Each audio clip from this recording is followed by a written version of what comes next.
దేవుని వాక్యంలో నుండి కొన్ని సంగతులను మనము ఈ పూట నేర్చుకుందాం.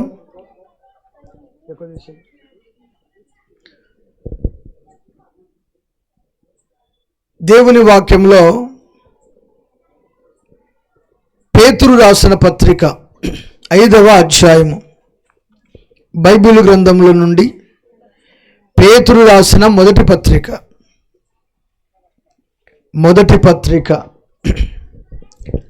5వ అధ్యాయము 10వ వచనం చదువుకుందాం.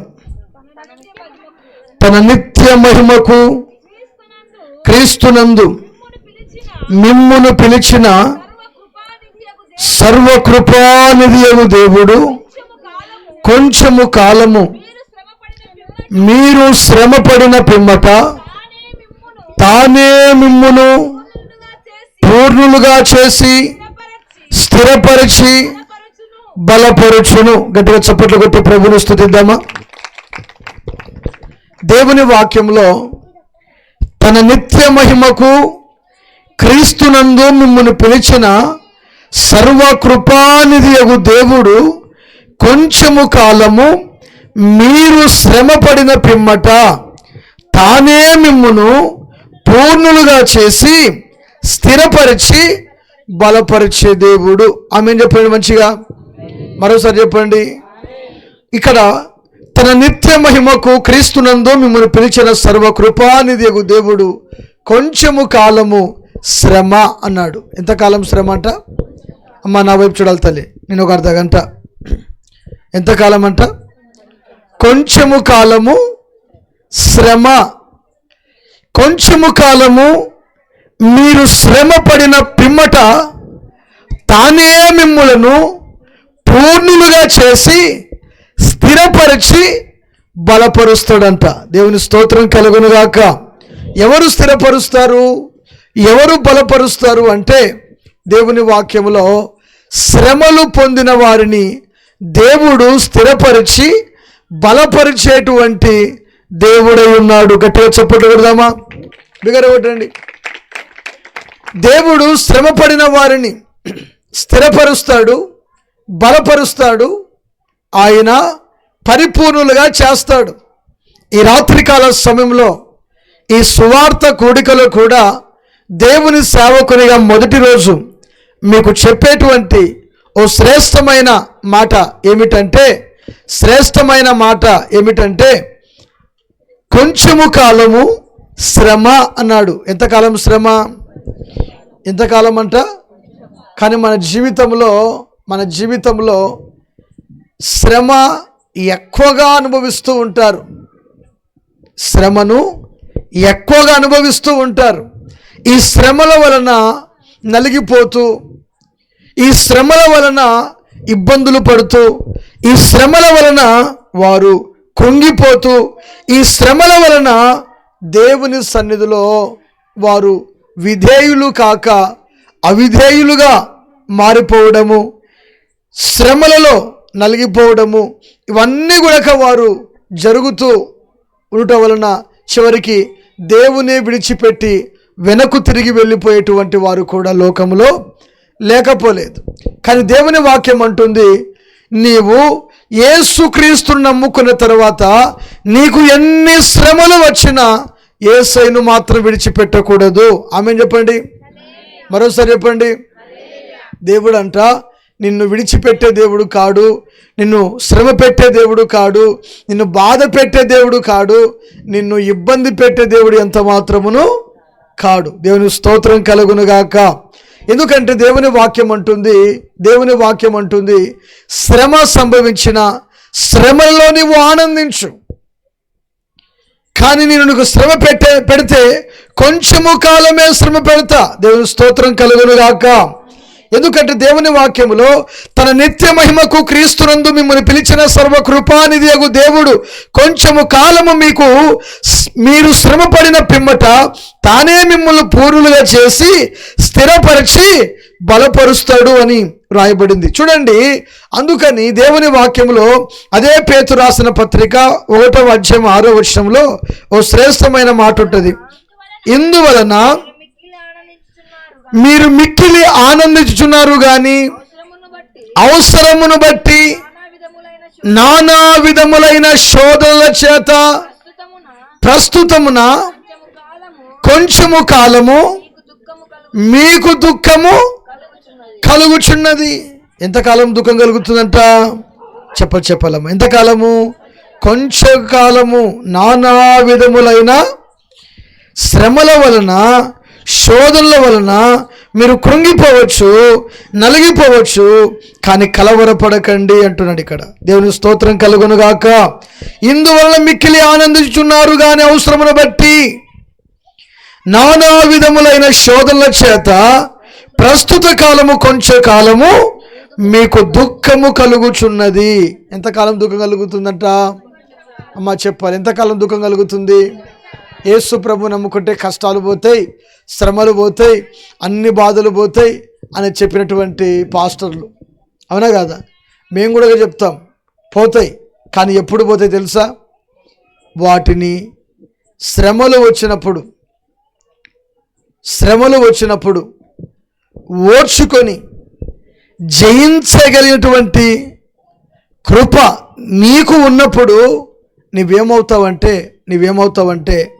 బలమును పొందుకొనగలుగుతావు. కొట్టు చప్పట్లు గట్టిగా. నువ్వేమవుతావు? బలమును పొందుకొనగలుగుతావు. ముందు శ్రమ పడాలి, శ్రమ తర్వాత దేవుడు ఆశీర్వాదమునిస్తాడు. కొట్టు చప్పట్లు గట్టిగా. ఆశీర్వాదమునిస్తాడు. బైబిల్ గ్రంథంలో మీకందరికీ తెలుసు యోబు. ఎంతమంది తెలుసు యోబు? తెలుసా అమ్మ? మీకు తెలుసా యోబు? మీ ఇంటి పక్కన ఉన్న యోబు అన్న కాదు. ఎవరు? బైబిల్లో ఒక అన్నున్నాడు యోబు అని. అర్థమైందా? ఒకసారి ఇట్లా నాబోటి పాస్టరు వాక్యం చెప్పడం తెలియదంట పాపం ఆయనకి. ఆయన ఏం చేశాడంటే వాక్యం మొదలు పెట్టంటే ముగించే తెలియదు. ప్రారంభం తెలుసు కానీ ముగింపు తెలియదు. మైక్ అన్న గుంజుకోవాలా, లేకుంటే స్విచ్ అన్న ఆంప్లిఫైర్ మైకులు ఉంటాయి కదా, అదన్నా బంద్ చేయాల. అలాంటి వ్యక్తి అనమాట. చర్చిలో బాగా సుమారు ఒక 1000 మంది దాకా ప్రార్థనకి వెళ్తారంట. ప్రార్థనకి వెళ్తే మరి ఆ చర్చికి కొత్తగా వచ్చాడు పాస్టర్. పాస్టర్ మాకు తెలుసు పాస్టర్ గురించి. ఎవరు తెలుసు? ప్రారంభించాడంటే ఇడిసాడని చెప్పేసి తెలుసు. ఆ చర్చికి పాస్టర్ గారు వెళ్ళాడు. 1000 మంది విశ్వాసులు ఉన్నారు. ఈ 1000 మంది విశ్వాసులు ఉంటే ఈయన ఏం చేశాడంటే చెప్పడం మొదలుపెట్టాడు. ఇంకా ఇప్పుడు వాక్యం చెప్తే గంటన్నర అయితే వినగలుగుతారు. ఎక్కువైతే వినగలుగుతారా? ఏమవుతారు? లేచిపోతారు. అందరూగా లేచిపోతూ ఉంటారు. ఒక ఆమె అన్నదంట, ఏమయ్యా పాస్టర్ గారు, అందరూ పోతూ ఉన్నారు, మరి ముగించేది ఏమైనా ఉందో? లేదమ్మా, నువ్వు ఒక్కదానివే పరలోకానికి పోతావు అంటే ఆమె అంటదట, ముసలామె, నువ్వు నిలబడిన నీ కింద ఉన్న చేప నాది పాస్టర్ గారు, ఆ షాప్ ఇస్తే నేను ఇంటికి వెళ్ళిపోతా. అందరూ పోయినారు. ఆ పాస్టర్ అంటాడంట, అందరు నరకానికి పోతారు, నువ్వు ఒక్కదానివే పరలోకానికి పోతావు పెద్దమ్మ అంట. ఎందుకు అంటే తెలియదు ముగింపు. ప్రారంభం ఏదో తెలియదు, ముగింపు ఏదో కూడా తెలియదు. ఓ పాస్టర్ కూడా అలాగనే 1000 మంది ఉన్న సంఘం దగ్గరికి వెళ్ళాడు. ఆ 1000 మంది సంఘం దగ్గరికి వెళ్తే ఒక వారం చెప్పాడు, ఏమీ అర్థం కాలేదు. 2 గంటలు అయిపోయింది, 3 గంటలు చెప్తూనే ఉన్నాడు. విశ్వాసులు ఇప్పుడే పోతే కొత్తగా వచ్చిన పాస్టర్ కదా, ఏమనుకుంటారో ఏం లేనని చెప్పి ఆయన కొంచెం అందరూ బాధపడుతూ ఉన్నారంట, వచ్చిన స్త్రీలు పురుషులు. ఇంతలో ఏం జరిగిందంటే కరెంటు పోయింది. ఏం పోయింది? 3 గంటల తర్వాత కరెంటు పోతే ఇంకా పాస్టర్ మైక్ తీసి పక్కన పెట్టి దేవుడి వాక్యం దీవించిన కాక ఆమె చెప్పి ప్రార్థన చేసి పంపించేశాడు. ఇది అయిన తర్వాత మరుసటి వారం కూడా ఇదే జరుగుతుందేమో అని చెప్పేసి పాస్టర్ అమ్మ తెలివిగా ఏం చేసిందంటే చాక్లెట్ ఇచ్చింది. ఒకటి ఏమిచ్చింది? పాస్టర్ గారు, చాక్లెట్ మీకు ఇస్తున్నాను, జోబులు వేసుకునండి. ఆయన కోట్ వేసుకుంటాడు కదా, పాస్టర్ కోట్ వేసుకుంటాడు కదా, ఆ కోట్లు వేసుకునండి, ఆ కోట్ జోబులు వేసుకునండి. మీరు వాక్యానికి వెళ్ళేటప్పుడు చాక్లెట్ నోట్లు వేసుకునండి. ఆ చాక్లెట్ కరగడానికి 1.25 గంట టైం పడుతుంది. ఎంత టైం పడుతుంది? అది ఏ దవడ కింద పెట్టుకుంటావో, పంట కింద పెట్టుకుంటావో నీ ఇష్టం. అది కొరకకుండగా ఏం చేయాలి? చాక్లెట్ని అది నోట్లో పెట్టుకు, అదే కరిగిపోతుంది అని చెప్పేసి అనింది ఆమె. సరే అని వాక్యం చెప్పుకుంటూ మొత్తానికి చాక్లెట్ నోట్లో పెట్టుకున్నాడంట. వాక్యం చెప్తున్నాడంట. ఆ చాక్లెట్ అయిపోయేసరికల్లా వాక్యం బంద్ చేసినాడంట. ఇలా కొన్ని రోజులు గడిచిపోయింది. ఒకసారి ఏం చేసిందంటే పాస్టర్ చాక్లెట్ పెట్టడం మర్చిపోయింది. అతని కోటుకున్న గుండి ఊడిపోతే జోబులేసింది. పాస్టర్ గారు హడావిడిగా స్టేజ్ మీదకి పోయి బలిపీఠం ఎక్కుతూ ఆ చాక్లెట్ ఉంది కదా అని చెప్పేసి తీసుకుని గుండి నోట్లో వేసుకున్నాడు. అది ఏ కాటికి అరగట్లేదు.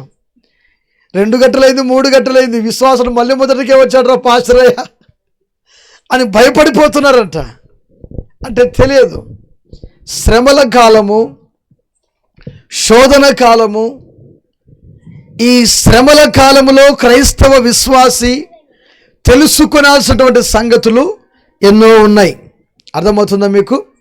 తెలుసుకోవాల్సినటువంటి సంగతులు ఎన్నో ఉన్నాయి. అందుకని దేవుని వాక్యములో అక్కడ చక్కని మాట ఏమిటంటే, ఇందువలన మిక్కిలి ఆనందించుచున్నాను కానీ అవసరమును బట్టి నానా విధములైన శోధనల చేత ప్రస్తుత కాలమున కొంచెము కాలము మీకు దుఃఖము కలుగుచున్నది అని రాయబడింది. కొంచెము కాలము మనకు శ్రమ. బైబిల్లో మీకు ఇందాక చెప్పాను, యోబు అనబడినటువంటి వ్యక్తి. ఈ వ్యక్తిని గురించి బైబిల్ గ్రంథం ఏం చెప్తుందంటే, అతడు శోధనకు నిలిచిన వ్యక్తి అన్నాడు. కొట్టు చప్పట్లు గట్టిగా. దేనికి నిలిచిన వ్యక్తి అంట? చెప్పాలి. దేనికి నిలిచిన వ్యక్తి? శోధనకు నిలిచిన వ్యక్తి. అతడు శోధనకు నిలబడ్డాడు. ఎన్ని శ్రమలు వచ్చినా, ఎన్ని కష్టాలు వచ్చినా నిలబడ్డాడు. చూడండి, యోబుకు 10 మంది సంతానం.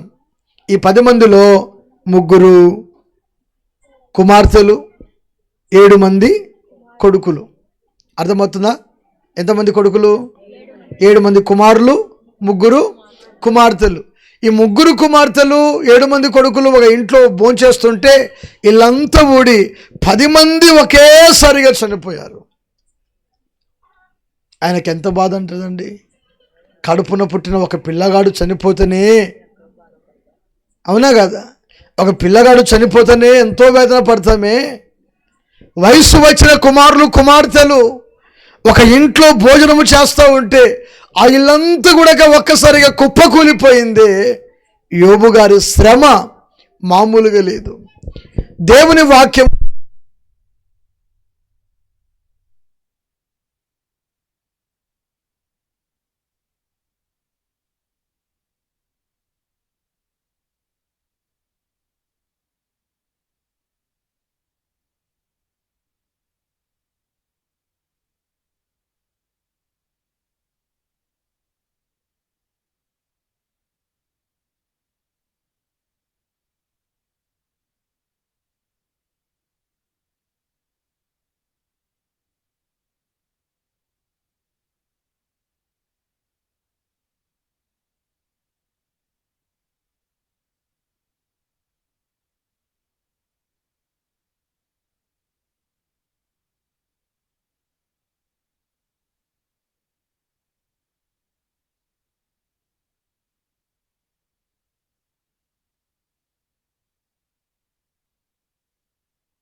చెప్తున్నారు?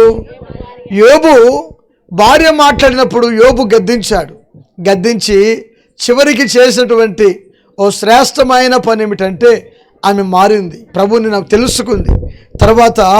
తర్వాత యోబుకు ఎన్ని శ్రమలు వచ్చినా, ఎన్ని కష్టాలు వచ్చినా దేవుని మాత్రము విడిచిపెట్టలేదు. యోబుకి ఒక నమ్మకం ఏంటంటే, నాకు ఎన్ని శ్రమలు కలిగినా నా దేవుడు నన్నైతే ఎంత మాత్రమును విడిచిపెట్టడని ఆయనకు ఒక నమ్మకం. చూద్దాము సరిగా బైబిల్ గ్రంథంలో నుండి, యోబు రాసినటువంటి గ్రంథము దేవుని వాక్యములో నుండి 2వ అధ్యాయము. అతడు ఎంతగా దేవుని విడిచిపెట్టక దేవునితోనే ఆయనతోనే సహవాసము చేస్తూ దేవుని సన్నిధిలో ఆయన గడపడం మొదలు పెట్టాడో చూద్దాము. అమ్మ ఎన్నో వచ్చిన తల్లి? 9వ వచనం చదవండి సరిగా. అతని భార్య వచ్చి మాట్లాడుచు, నీవు ఇంకను యథార్థతను వదలకుందువా అని దేవుని దూషించి మరణము కమ్ము. అందుకతడు మాట్లాడుచు, మూర్ఖురాలు మాట్లాడినట్లు నీవు మాట్లాడుచున్నావు. జాగ్రత్త. ఎవరు మాట్లాడినట్లు? మూర్ఖురాలు మాట్లాడినట్లు నీవు మాట్లాడుచున్నావు. నువ్వు జాగ్రత్త. ఇంకా నీవు నీ యథార్థతను విడిచిపెట్టక, ఇంకా నీకున్న భక్తిని విడిచిపెట్టక, ఇంకా నీకున్న విశ్వాసమును విడిచిపెట్టక నువ్వు ఉన్నావే. యోబు అని భార్యతో మాట్లాడించిన సాతానుడు, కానీ యోబు మాత్రం ఎంత మాత్రమును విశ్వాసమును విడిచిపెట్టలేదు. హల్లెలూయా. ఎవరు విడిచిపెట్టలేదు చెప్పాలి? ఎవరు విడిచిపెట్టలేదు? ఆమె మాట్లాడే మాట 9వ వచనంలో, ఇంకా నీవు ఇంకాను యథార్థతను వదలకుందువా, దేవుని దూషించి మరణము కమ్ము. దేవుడు అంటున్నాడు యోబు యథార్థవంతుడు, భక్తిపరుడు, నీతిమంతుడు. కానీ యోబు భార్య దేవుని సన్నిధిలో స్థిరపరచబడలేదు, భక్తురాలుగా ఉండలేదు, దేవుని దూషించమంది, మూర్ఖురాలు మాట్లాడింది. కానీ యోబు అనుకున్నాడు, నాకు ఇవన్నీ కూడా శ్రమలు కొంచెము కాలమే, నేను ఎంత మాత్రమును కలవరపడను అని యోబు తన విశ్వాసమును చాటించాడు. కొట్టు చప్పట్లు గట్టిగా. తన విశ్వాసమును చాటుకున్నాడు, తన భక్తిని చాటుకున్నాడు. యోబుకు ఏదైతే పోయిందో దానికి రెండింతలుగా రండి. అదే యోబు గ్రంథం 42వ అధ్యాయం 10వ వచనం. మరియు యోబు తన స్నేహితుల నిమిత్తము ప్రార్థన చేసినప్పుడు యెహోవా అతని క్షేమస్థితిని మరలా అతనికి ఎవరికి దయచేశాడంటే దేవుడు? యోబును. అమ్మ వింటున్నా తల్లి? ఎవరికి దయచేశాడంటే దేవుడు యోబునకు తన క్షేమస్థితిని మరలా అతనికి అనుగ్రహించినట్లు వ్రాయబడింది. అంటే యోబు కొంచెము కాలము శ్రమపడ్డాడు. ఎంతకాలం శ్రమపడ్డాడు? అమ్మ చెప్పాలి. ఎంతకాలం శ్రమపడ్డాడు? కొంచెము కాలము శ్రమపడ్డాడు. కానీ యోబు తనకున్న విశ్వాసమును విడిచిపెట్టలేదు, భక్తిని విడిచిపెట్టలేదు, సహవాసము విడిచిపెట్టలేదు, నమ్మకమును విడిచిపెట్టలేదు. మనం అనుకోండి, అదే శ్రమ వచ్చింది అనుకో, ఏమంటామంటే ఏం దేవుడో, మాయదారి దేవుడు. ఎక్కడ పోతాం మళ్ళీ మనము? చెప్పాలమ్మా, ఎక్కడ పోతాము? మాయదారి దేవుని కాటికి పోతాం. దేవుడు ఫస్ట్, తర్వాత మాయదారి దేవుడు, ఆ తర్వాత ఏమంటామంటే దేవుడు లేడు, ఎవరు లేరు, నాకు నేను చర్చికి పోను, నేను ప్రార్థనకి వెళ్ళను, దేవునికి ప్రార్థన చేయను. కానీ వాక్యం అంటుంది, నీకు ఎన్ని శ్రమలు వచ్చినా విడిచిపెట్టవద్దు. హల్లెలూయా, హల్లెలూయా. ఎన్ని శ్రమలు వచ్చినా విడిచిపెట్టవద్దు. శ్రమలు ఒకటి సాతానుడు కలగ చేస్తాడు, 2 శ్రమలు నీ అంతటకే నీవు తెచ్చుకుంటావు. ఎవరంతా తెచ్చుకుంటారు? అర్థమవుతుందా? శ్రమలు ఒకటి సాతానుడు తెచ్చి పెడతాడు, 2ది మనంతట మనమే తెచ్చుకుంటాం శ్రమలు. మనంతట మనము ఎలా తెచ్చుకుంటామంటే, ఒక చిన్న మాట, మనలో విశ్వాసము లేనప్పుడు మనకు శ్రమలు ప్రారంభించబడతాయి. మనము నమ్మలేనప్పుడు, దేవుని కార్యాల గురించి మనము నమ్మలేనప్పుడు, దేవుని మీద ఆధారము లేనప్పుడు, ఆధారపడనప్పుడు, చూడండి మన జీవితం, మన విశ్వాస జీవితం ఎలా ఉంటుందంటే ఇటు అటు తిరుగుతుంటాం మనము, ఇటు అటు, అంటే సగము దేవుడు సగము లోకము, రెండు పడవల మీద ప్రయాణమై వెళ్తుంటాము కనుక మనము ఆత్మీయంగా ఎదగలేం. శ్రమలు మనకు సంభవిస్తాయి. ఈ శ్రమల వలన మనము కూరుకుపోతాం. దేవుని వాక్యంలో రాయబడింది, శోధన సహించువాడు ధన్యుడు, శోధన సహించువాడు ధన్యుడు. ఆ శోధనకు వాడు నిలిచినట్లయితే దేవుడు అట్టి వానికి జీవ కిరీటమిచ్చును అన్నాడు. యాకోబు రాసిన పత్రిక 1వ అధ్యాయము 12వ వచనంలో ఈ మాట రాయబడి ఉంటుంది. చదవండి ఒకసారిగా ఆ మాటను. యాకోబు, శోధన సహించువాడు ధన్యుడు, అతడు శోధనకు నిలిచిన వాడైతే ప్రభువు తన్ను ప్రేమించు వారికి వాగ్దానము చేసిన జీవ కిరీటము పొందును అని రాయబడింది. హల్లెలూయా. ఒకసారి శోధనకు జయించినటువంటి వ్యక్తులు చూస్తాం, శోధనకు నిలిచిన వ్యక్తులు చూస్తాం. శోధన ఒకటి మీకు చెప్పాను, శోధన అపవాది మొదటగా కలగ చేస్తాడు, రెండవది మనకు మనమే తెచ్చిపెట్టుకుంటాం. చూడండి, విశ్వాస జీవితంలో ఉన్నప్పుడు ఎన్ని బాధలు వచ్చినా, ఎన్ని ఇబ్బందులు వచ్చినా, ఎన్ని కష్టాలు వచ్చినా దేవునితో సహవాసం విడిచిపెట్టకుండా ఉండాలి. ఒకసారి ఏం జరిగిందంటే, దేవునితో సహవాసం చేసే వ్యక్తి దేవుని మందిరంలో ఉంటారు. అవునంటారా కాదంటారమ్మా? అమ్మ చెప్పాలి తల్లి, అవునా కాదా?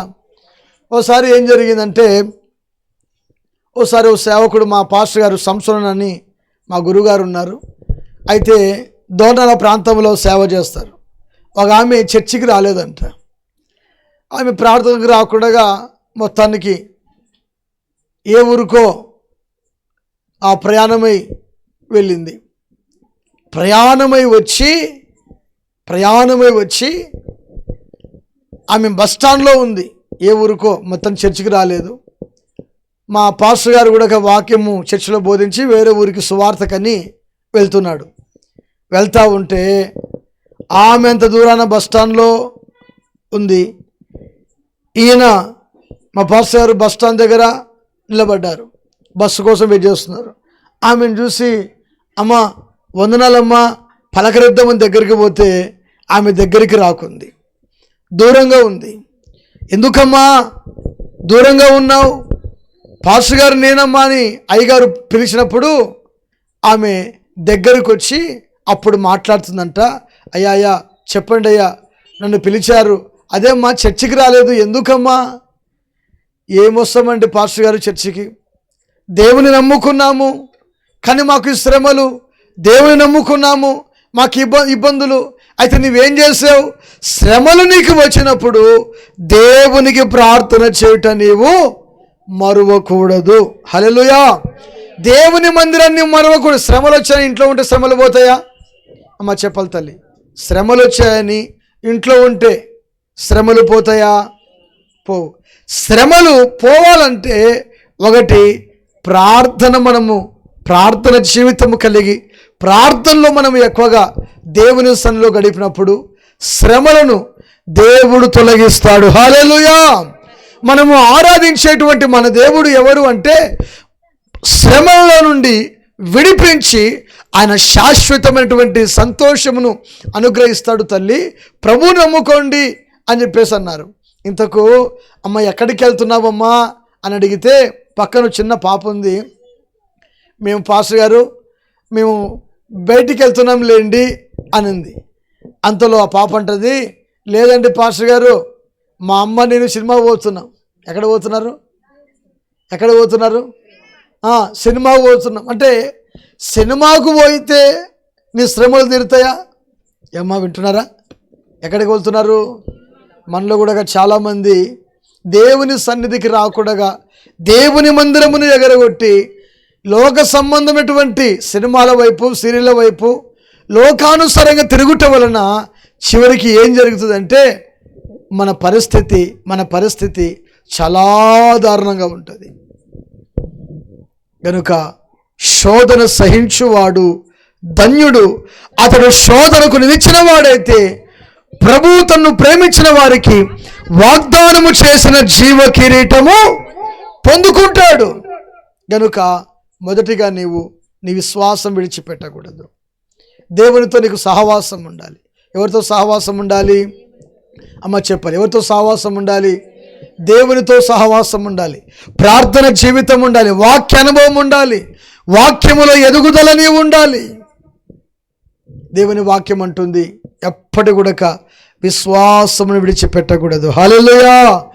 కడవరకు విశ్వాసం వీడకుమా, కలనైన నీ రాజును మరువకుమా, సదాకాలము నీకు తోడై ఉంటానని పలికిన నీ రాజు మాట మరుతువా, పలు నిందల శ్రమలకు వెరతువా, సదాకాలము నీకు తోడై ఉంటానని పలికిన నీ రాజు మాట మరుతువా, పలు నిందల శ్రమలకు వెరుతువా.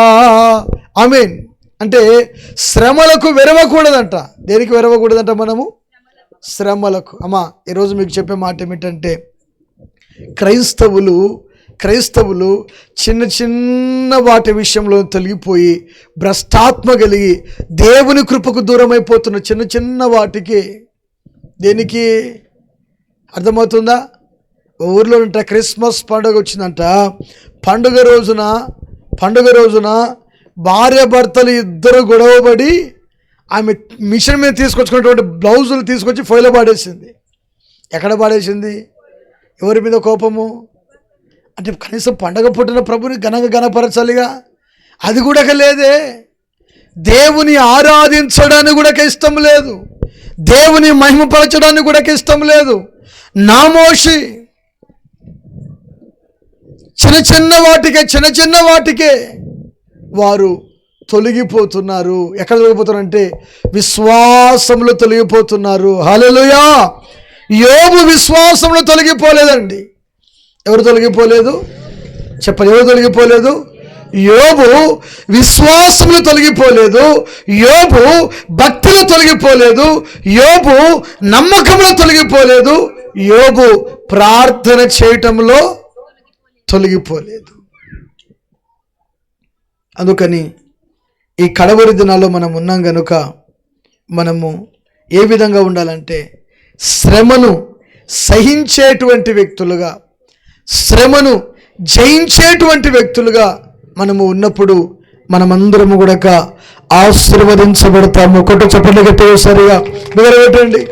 దేవునికి స్తోత్రములు కలుగునుగాక. శ్రమలు సహించాలి. ఈ శ్రమను నువ్వు ఎప్పుడైతే సహించగలిగినట్లయితే దేవుడు చూస్తాడు. ఒకటి, సాతానుడు శ్రమలు కలగ చేస్తాడు. రెండు, నీవు చేసేటువంటి అవిధేయత పనిని బట్టి నీకు శ్రమలు సంభవిస్తాయి. యేసు ప్రభు వారు విత్తనాల గురించి చెప్పారు. తెలుసా మీకు విత్తనాల గురించి? కొన్ని విత్తనాలు విత్తుతూ ఉంటే కొన్ని విత్తనాలు ఎక్కడ పడ్డాయంట? త్రో ప్రక్కన పడ్డాయంట. ఇంకొన్ని విత్తనాలు రాతి నేల మీద పడ్డాయంట. ఇంకొన్ని విత్తనాలు ఎక్కడ పడ్డాయి? ముళ్ళ పొదలో పడ్డాయి. ఇంకొన్ని విత్తనాలు చెప్పాలి ఎక్కడ పడ్డాయి? మొత్తం ఎన్ని సందర్భాలు అక్కడ వచ్చాయి? ఎన్ని సందర్భాలు తల్లి? 4 సందర్భాలు వచ్చాయి. ఈ 4 సందర్భాల్లో వచ్చినటువంటి ఒక విశేషమైనటువంటి మాట ఒకటి ఉంది. చూద్దాము సరిగా. లూకా సువార్త 8వ అధ్యాయం 13వ వచనం చూద్దామా? లూకా సువార్త. రాతి నేల నుండి వారు ఎవరనగా వినినప్పుడు వాక్యమును సంతోషముగా అంగీకరించిరి గాని వారికి వేరు లేనందున కొంచెము కాలము నమ్మి శోధన కాలమున ఏమవుతున్నారంట? కొంచెము కాలము నమ్మి శోధన కాలమున వీళ్ళెవరు? రాతి నేలన చెప్పాలి. ఇక్కడ ఉన్నారు రాతి నేల నుండి వారెవరనగా వినప్పుడు వాక్యముతో సంతోషముతో అంగీకరిస్తారు కానీ వారిలో వేరు లేదు అన్నాడు. ఏం లేదంట అమ్మా, చెప్పాలి, ఏం లేదంట? వేరు దేనికి సాదృశ్యంగా ఉందంటే విశ్వాసానికి. అమ్మా చెప్పాలి, దేనికి సాదృశ్యంగా ఉంది? దేనికి సాదృశ్యంగా ఉంది? వేరు లేనందున. దేవుని వాక్యములో పౌలు గారు అంటారు, మీలో ఎవరికైనా చేదైన వేరు మలిచిన ఎడల అది మిమ్మల్ని కలవరపరుస్తుంది.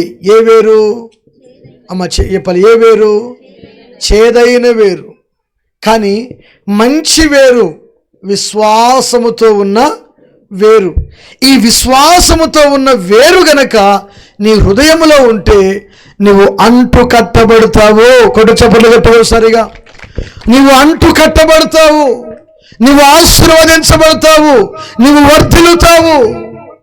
గనుక నువ్వు వాక్యము అనబడిన మంచి నేలలో పడినటువంటి విత్తనము వలె నీవు ఉన్నప్పుడు నీ విశ్వాసం స్థిరపరచబడుతుంది. హల్లెలూయా.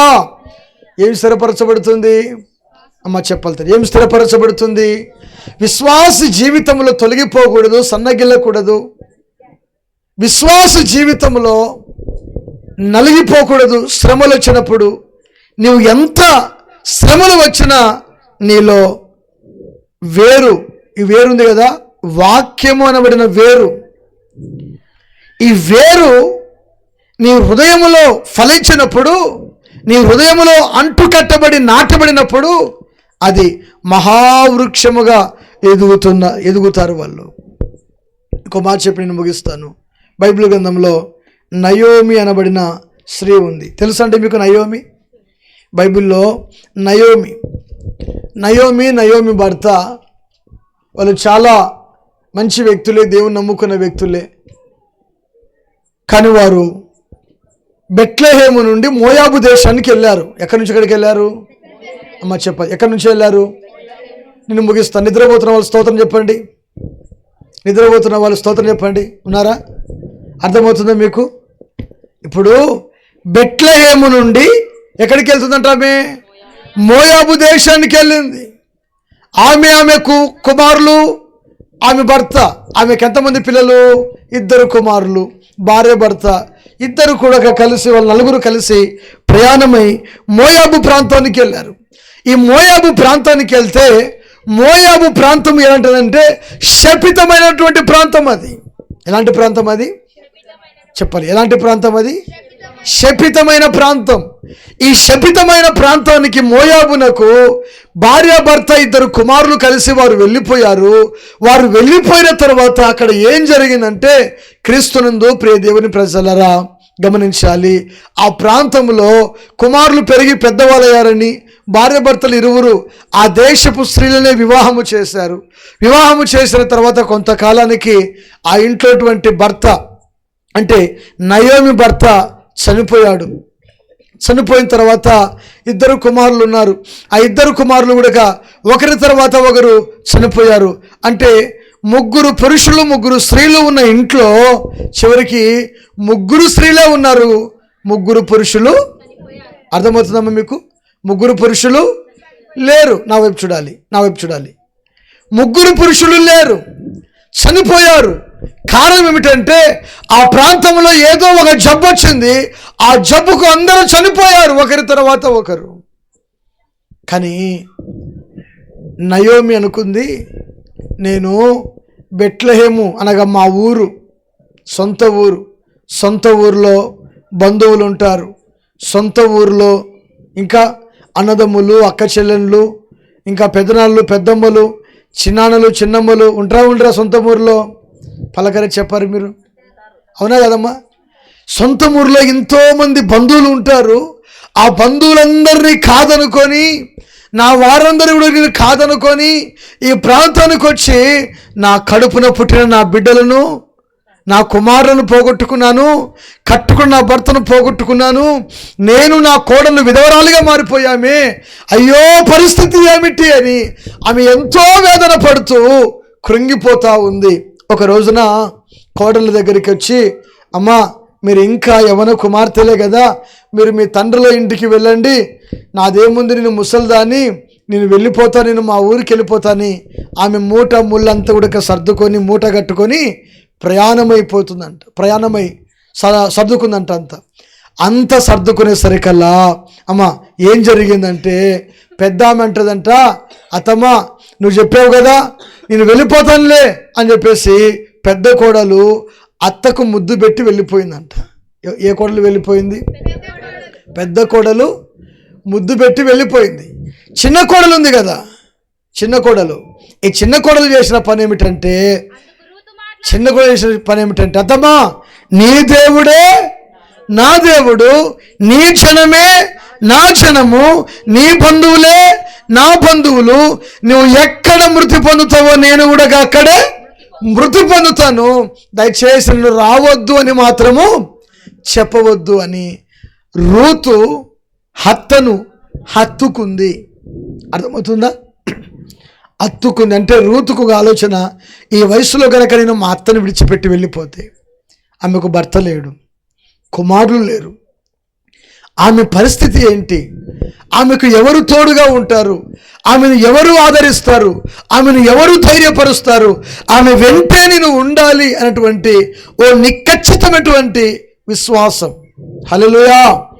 గమనించండి, మీలో ఎవరైనా మీ అత్తలు వృద్ధాప్యంలోనికి వచ్చినప్పుడు మీరు తోడుగా ఉండగలుగుతారా? ఒక ప్రశ్న అడుగుతున్నా. పోనీ కనీసం అత్త అన్నం వేసుకొచ్చినా తిను అని అనగలుగుతారా? అమ్మా అనగలుగుతారా? అంటే మీ ఊర్లో ఉంటారు మనుషులు, మా ఊర్లో లేరండి, కర్నూలులో మా ఊర్లో లేరు. కర్నూలు అత్త అన్నం తిందురా అని పిలిచే పాప పుణ్యాత్ములు లేరు ఇక్కడ. కానీ కనీసము అత్త నీళ్ళు పోసుకుందురా, అన్నం తిందురా అనేటువంటి వ్యక్తులు కూడా లేరు. గమనించాలి. ఆ మధ్యకాలంలో ఓ తల్లి తండ్రి నిండు వృద్ధాప్యంలోకి వచ్చారు. బస్టాండ్ దగ్గర కొడుకు బండి మీద, ఒకడే కొడుకు బండి మీద తల్లిదండ్రులు ఎక్కించుకొని వాళ్ళ బట్టలు మూటలు అన్నీ బ్యాగులో పెట్టుకొని, ఇదిగో మనము పలానా ఊరికి పోదాము, ఒక 10 రోజులు ఉండాల్సి వస్తుంది, బట్టలు పెట్టుకొని దండిగా అని చెప్పి తల్లిదండ్రులు చెప్పాడంట. కొడుకు తీసుకొని పోయి ఎక్కడికి విడిచిపెట్టారు తెలుసా? బస్ స్టాండ్లో విడిచిపెట్టేసి, ఇదిగో మీరైనా ఉండండి అని చెప్పేసి అన్నారు. అని ఆ బస్ స్టాండ్లో కళ్ళు కనబడలేని ముసలాయన ఒక ఆయన ఉన్నాడు. ఆ ముసలమ్మ కొంచెం కనబడుతుంది, కానీ ఒరే నాన్న మేము ఎక్కడికి పోవాలరా అని బ్రతిమాలుకుంటున్నా, మీరు ఏమైనా చావండి నాకు సంబంధమే లేదని చెప్పేసి తల్లిదండ్రులు నిర్దాక్షిణంగా నడి రోడ్డు మీద విడిచిపెట్టి వెళ్ళిపోయినటువంటి కుమారులు కూడా ఈ రోజుల్లో లేకపోలేదండి. కానీ పారాయి దేశము స్త్రీ రూతు, కానీ భర్త చనిపోయిన తర్వాత ఆమెకు ఆ ఇంట్లో అధికారం లేదు, ఎందుకంటే సంతానం కూడా ఆమెకు ఎవరు లేరు. అయినను ఆమె చెప్పే మాట ఏమిటంటే, నీ దేవుడే నా దేవుడు, నీ జనమే నా జనము, నువ్వు ఎక్కడ మృతి పొందుతావో అక్కడ నేను మృతి పొందుతాను అని చెప్పేసి రూతు అత్తనటువంటి నయోమితో మాట్లాడుతుంది. అపరమైనటువంటి దేవుని బిడ్డరా, గమనించాలి. మనము ఏ కొలత కొలుస్తామో అదే కొలత మనకు కొలవబడుతుంది. స్తోత్రం చెప్పగలుగుతారా? మరోసారి చెప్పండి. ఒకడంట ఏం చేశాడంటే, అంత ఒక 10-12 సంవత్సరాల వయసు ఉంటుందేమో, ఆ ఇంట్లో ఒక ముస్లిం చనిపోయింది. ఆమెకు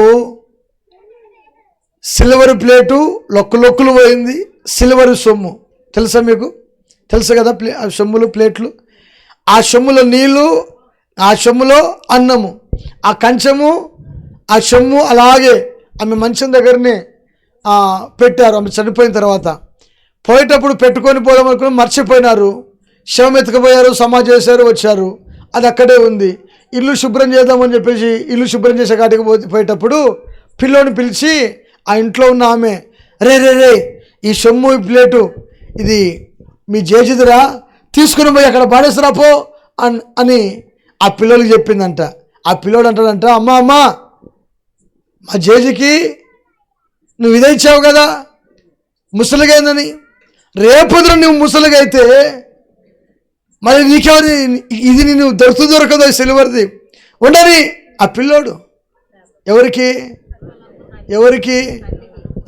తల్లితో మాట్లాడుతున్నాడు, అమ్మా ఇది ఉండని ప్లేటు విషము, మళ్ళీ నువ్వు మెత్తబడితే నీకు కావాలా కదా అంటే, నేను ఏ కొలత కొలుస్తున్నానో నా కొడుకు కూడా అదే కొలత. అర్థమవుతుందా మీకు? నేను ఎలా చూశాను అలాగే నువ్వు ఎంత ప్రేమిస్తావని అత్తను, నీకొచ్చేటువంటి నీ కోడళ్ళు కూడా అంతగా నిన్ను ప్రేమిస్తారు. కొట్ట చప్పట్లు గట్టిదోసారిగా దేవునికి స్తోత్రం కలుగును గాక.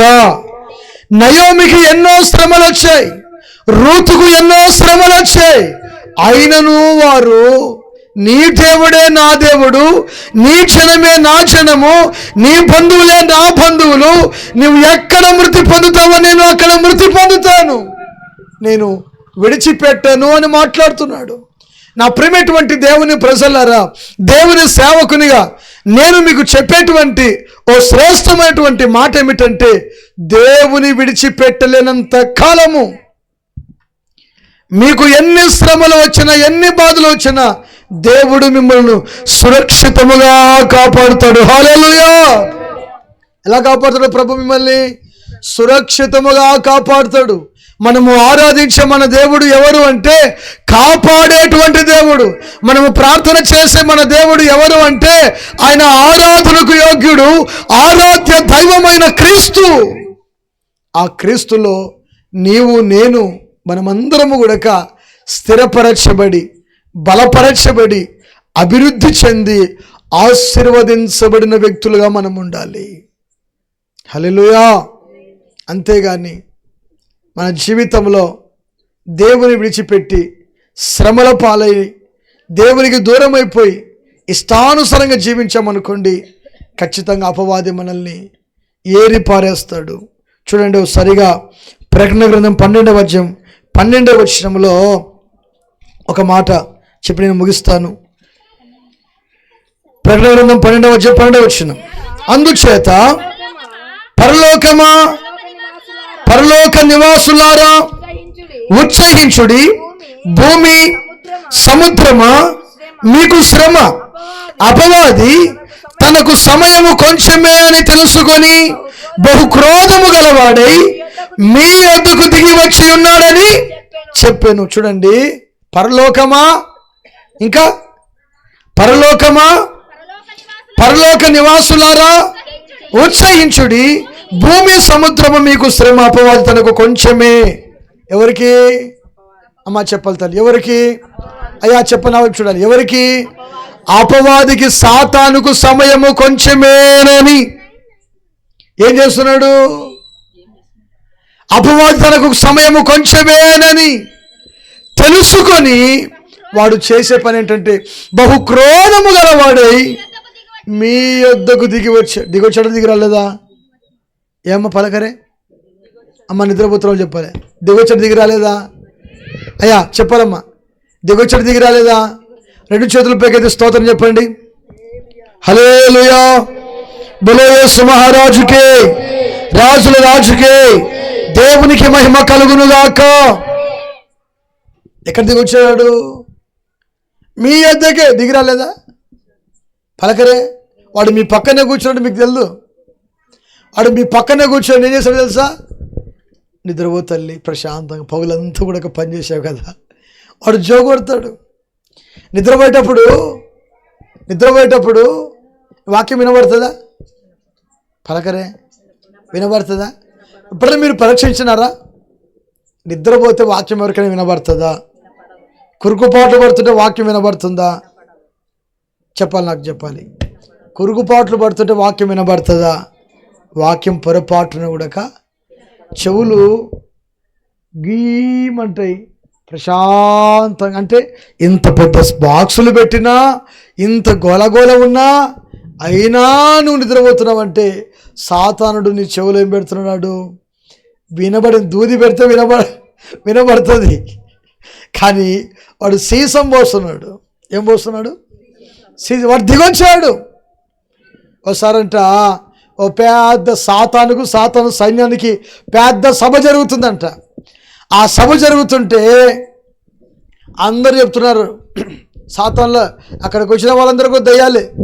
ఆ దయ్యాలని కూడా ఒకటి చెప్తా ఉన్నాయి, రే నువ్వేం చేసావురా, నేను పలాన్ చేశాను, చర్చికి పోనీయకుండా చేశాను, ప్రార్థన చేయకుండా చేశాను, వాక్యం వినకుండా చేశాను, భార్య భర్తలు గొడవ పెట్టాను, కుటుంబంలో సమాధానం లేకుండా చేశాను అని ఒకరు స్టేట్మెంట్ ఇచ్చారు. లాస్ట్ ఒకడు కూర్చొని నిద్రపోతా ఉన్నాడంట, కుర్చీలో కూర్చొని నిద్రపోతా ఉన్నాడంట. రే ఏం చేస్తున్నావు, ఏం రా నీకే చెప్పేది అన్నాడంట. ఆ మాట అనేసరికల్లా వాడు ఉలిక్కిపడి లేచి, అయ్యా చెప్పండి లూసిఫర్ గారు, సాతాను గారు అన్నాడంట. ఇదిగో నీకు మాట చెప్పాను, నువ్వేం చేస్తున్నావు, నీ వంతుగా నువ్వు ఏమైనా పని చేస్తున్నావా? అవునండి పని చేస్తున్నాను. ఏం చేస్తున్నావు? చర్చికి పోయిన వాళ్ళందరికీ, చర్చికి పోతున్న వాళ్ళు, వాక్యం వింటున్న వాళ్ళందరికీ నేను నిద్రమత్తు కలగజేస్తున్నా అన్నాడంట. ఏం కలిగిస్తున్నాడంట? ఎవరు వింటున్నారు మాట? వింటున్నారమ్మా? ఎవరు కలిగేశారు మాట? ఎవరు వింటున్నారు మాట? సాతాను యొక్క దూత అంటున్నాడు, నేను నిద్రమత్తును కలగజేశాను. నేను గమనించాలి, సాతానుడు ఆత్మీయంగా ఎదగనివ్వకుండా వాడు ఎన్నో ప్రయత్నాలు నీ జీవితంలో వాడు చేసి నిన్ను నరకానికి తీసుకొని వెళ్ళడానికి ప్రయత్నం చేస్తాడు. గనుక సువార్త వినబడుతున్నప్పుడు సువార్త వినాలి. యేసు క్రీస్తు ప్రభు నిజమైన దేవుడిని నీవు నమ్మాలి.